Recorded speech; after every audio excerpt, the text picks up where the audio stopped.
Zdravíčko!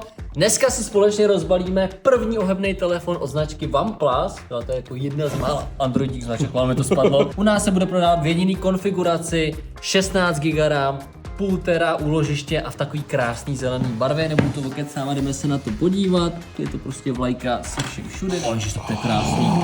Máme tam nabíječku, 67 W rychlo nabíjení. Tak a tady máme ještě krabičku, kde... Bude tam pouzdro. Ježiš, já jsem na to zvědavej. Jinak takhle je to, ježiš, to je obrovský foťák. Cože?